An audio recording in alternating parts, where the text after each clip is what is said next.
ഈ പ്രതിഷേധ സമരത്തെ അഭിസംബോധന ചെയ്തുകൊണ്ട് സംസാരിക്കാൻ പാർട്ടിയുടെ സംസ്ഥാന സമിതി അംഗം ശ്രീ കൊട്ടാരം ഉണ്ണികൃഷ്ണൻ അവരെ ആദരപൂർവ്വം ക്ഷണിക്കുന്നു.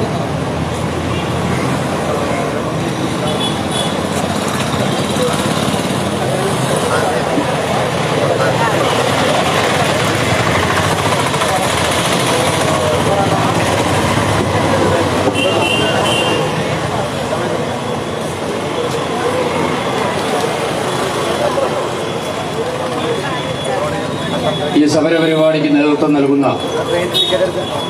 ഭാരതീയ ജനതാ പാർട്ടിയുടെ ജില്ലാ അധ്യക്ഷൻ ശ്രീ MP ഗോപകുമാർ അവർ,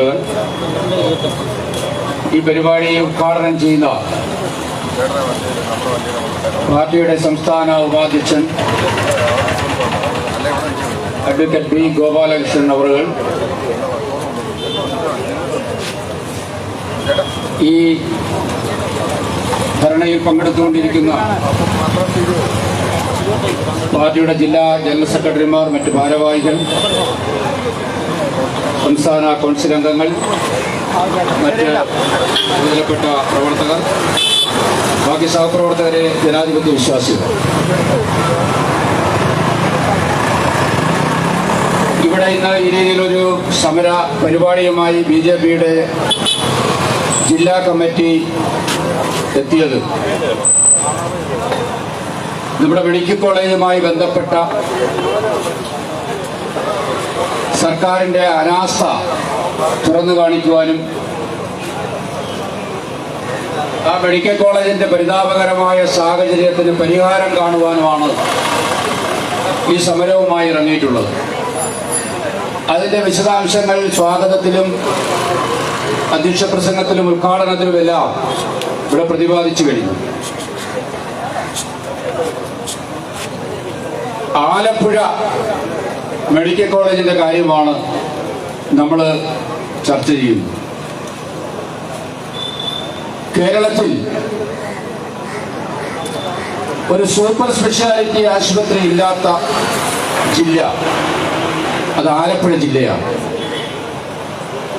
സ്വകാര്യ മെഡിക്കൽ കോളേജുകളില്ലാത്ത ജില്ല ആലപ്പുഴ ജില്ലയാണ്. ഈ ആലപ്പുഴ ജില്ലയിലെ മെഡിക്കൽ കോളേജിൽ ഒരു സൂപ്പർ സ്പെഷ്യാലിറ്റി ബ്ലോക്ക് ഉണ്ടാവണം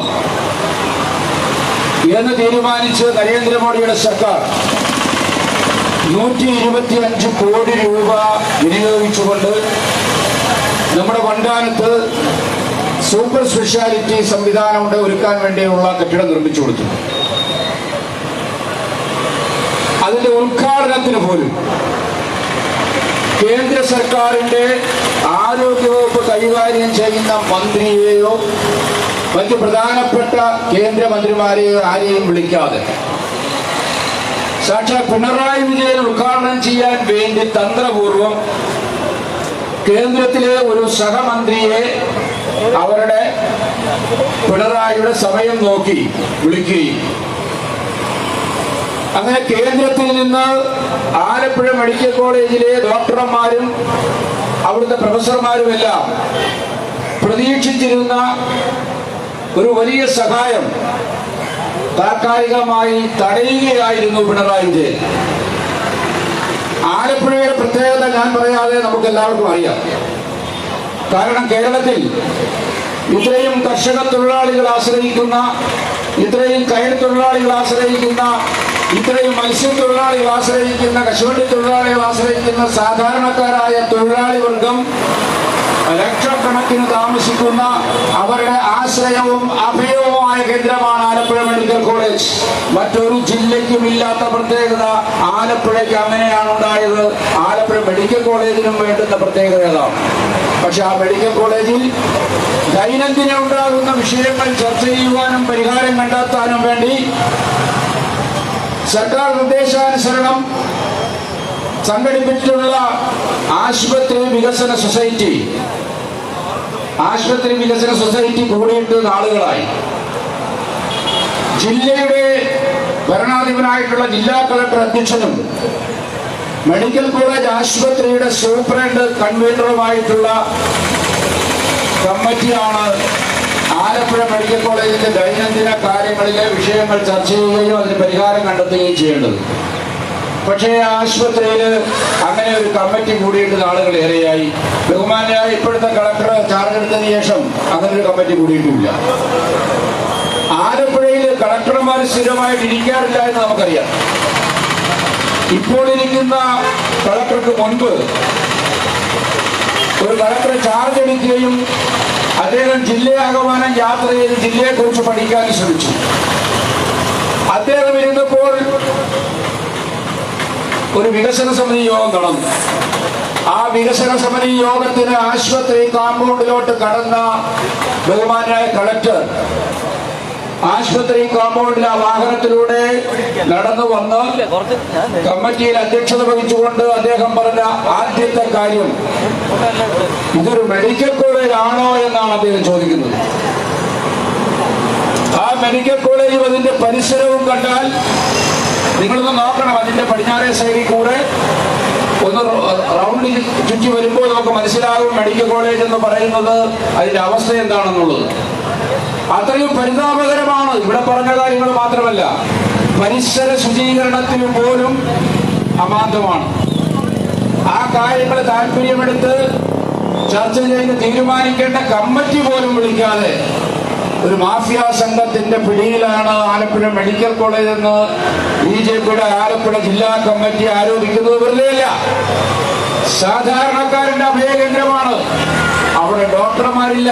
സൂപ്പർ സ്പെഷ്യാലിറ്റി ഹോസ്പിറ്റലിൽ നിങ്ങൾ നോക്ക്, 6 ഡോക്ടർമാരുടെ വേക്കൻസി വന്നിട്ട് വർഷങ്ങളായി ആലപ്പുഴയിൽ 6 പ്രധാന ഡോക്ടർമാരുടെ ഒരാളെ പോലും അപ്പോയിന്റ് ചെയ്തിട്ടില്ല.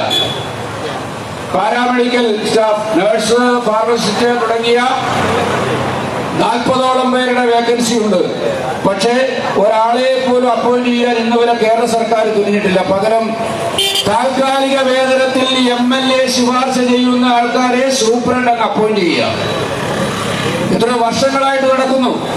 എംപ്ലോയ്മെന്റ് PSC അല്ലെങ്കിൽ എംപ്ലോയ്മെന്റ് എക്സ്ചേഞ്ച് വഴി വേണം നിയമനമെന്ന് നിയമം നിലവിലിരിക്കെ, അങ്ങനെ സർക്കാർ നിർദ്ദേശം നിലവിലിരിക്കുകയാണ്.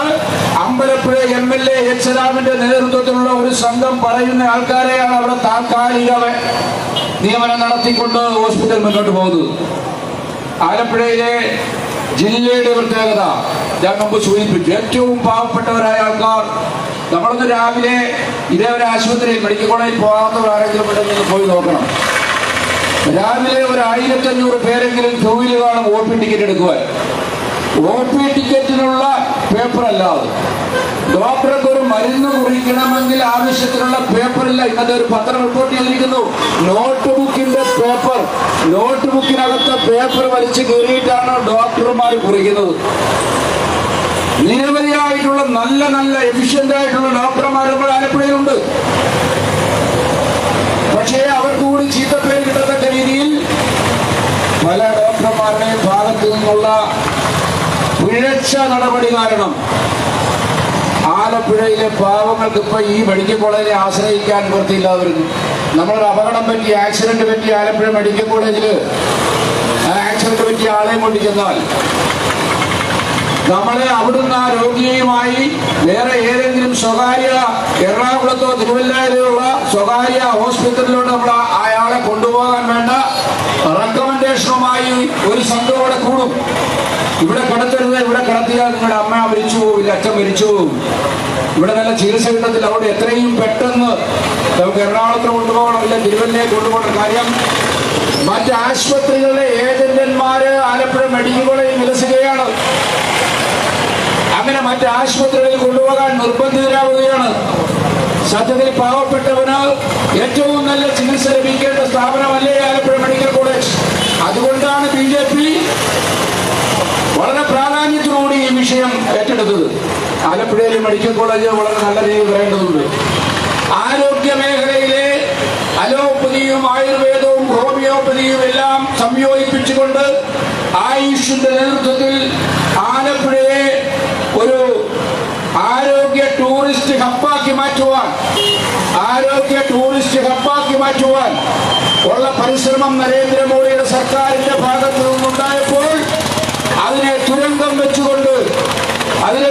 വെച്ചുകൊണ്ട് ഉള്ള മെഡിക്കൽ കോളേജിനെ പോലും, വണ്ടാനത്തെ മെഡിക്കൽ കോളേജിനെ പോലും തകരാറിലാക്കുന്ന സമീപനമാണ് പിണറായിയുടെ സർക്കാർ ഇതിനകത്തൊരു രാഷ്ട്രീയമുണ്ട്. ആലപ്പുഴയുടെ സമഗ്രമായ വികസനത്തിന് ഭാരതീയ ജനതാ പാർട്ടിയും അതിന്റെ കേന്ദ്ര സർക്കാരും മോഡി സർക്കാരും തയ്യാറാണ്. ഇത്തവണത്തെ തെരഞ്ഞെടുപ്പിൽ BJP സ്ഥാനാർത്ഥിയായി ശ്രീമതി ശോഭാ സുരേന്ദ്രൻ മത്സരിച്ചപ്പോൾ ആ പ്രകടന പത്രികയിൽ എഴുതി വെച്ചിട്ടുണ്ട് ആലപ്പുഴയുടെ വികസനം. ശോഭാ സുരേന്ദ്രൻ വിജയിച്ചാൽ തീർച്ചയായും ആ വികസനം നടപ്പാകും. പക്ഷെ ആലപ്പുഴയെ തകർക്കാൻ ആസൂത്രിതമായ നീക്കം ഉണ്ടായിട്ടുള്ളത് CPM-ന്റെ ഭാഗത്തു നിന്നാണ്. സജി ചെറിയാനാണ് ഇവിടുത്തെ CPM-നെ നിയന്ത്രിക്കുന്നത്. നമ്മുടെ ജില്ലാ അധ്യക്ഷൻ MP ഗോപകുമാറിന്റെ നാട്ടുകാരനാണ്. ആലപ്പുഴയിൽ അദ്ദേഹത്തിന്റെ നേതൃത്വത്തിലുള്ള ഗ്രൂപ്പാണ് CPM-നെ നിയന്ത്രിക്കുന്നത്. CPM-ലുള്ള നല്ല ആൾക്കാർക്ക് പോലും ഈ കാര്യത്തിൽ അഭിപ്രായം പറയാൻ സ്വാതന്ത്ര്യമില്ലാത്ത വിധം അടിമുടി അഴിമതി നടത്തുകയാണ് ആലപ്പുഴ ജില്ലയിൽ, പ്രത്യേകിച്ച് ആരോഗ്യ മേഖലയിൽ. കാര്യം ആരും അറിയത്തില്ലല്ലോ, വലിയ പരാതിയും വരത്തില്ല. ആകെ പരാതി അവിടെ അഡ്മിറ്റ് ആകുന്ന അച്ഛൻ ഇല്ലേ അമ്മ ഇല്ലേ ഭാര്യ മരിക്കുമ്പോഴാണ് ആ കുടുംബം ഒന്ന് കരയുന്നതും ഒരു പരാതിപ്പെടാൻ ശ്രമിക്കുന്നതും. അങ്ങനെ പരാതിപ്പെടുന്നവരെ നിരുത്സാഹപ്പെടുത്താനും അതിനു വേണ്ടിയുള്ള സംവിധാനം CPM എന്ന പാർട്ടി ഒരുക്കിയിട്ടുണ്ട്. കഴിഞ്ഞ ദിവസം ഇവിടെ ഒരു പരിപാടി നടന്നു. സലാം MLA-യുടെ നേതൃത്വത്തിൽ നടന്ന പരിപാടി CPM-ന് നിലനിർത്താൻ വേണ്ടിയിട്ടുള്ള, ജനങ്ങളുടെ മുമ്പിൽ നിലനിർത്താൻ വേണ്ടിയിട്ടുള്ള കണ്ണിപ്പൊടിയുടെ സമരമായിരുന്നു. ആലപ്പുഴ മെഡിക്കൽ കോളേജിലെ തകർത്തയിലെ പ്രധാന പങ്ക് CPM-നാണ് പങ്ക്. സത്യത്തിൽ ആലപ്പുഴയിലെ മെഡിക്കൽ കോളേജ് എത്രയോ ഉയർന്ന നിലവാരത്തിൽ വരേണ്ടതാണ്. തിരുവനന്തപുരത്തും കോട്ടയത്തും നമ്മൾ ആലപ്പുഴയിലെ ഒരു അപകടം പറ്റി, എന്തെങ്കിലും ഒരു ഹെഡ് ഇഞ്ചുറി ഉണ്ട് എന്ന് കണ്ടാൽ ആദ്യം തന്നെ അവിടുത്തെ ഡോക്ടർമാർ പോലും ചിലപ്പോൾ പറയും നിങ്ങൾ കോട്ടയം മെഡിക്കൽ കോളേജിലോട്ട്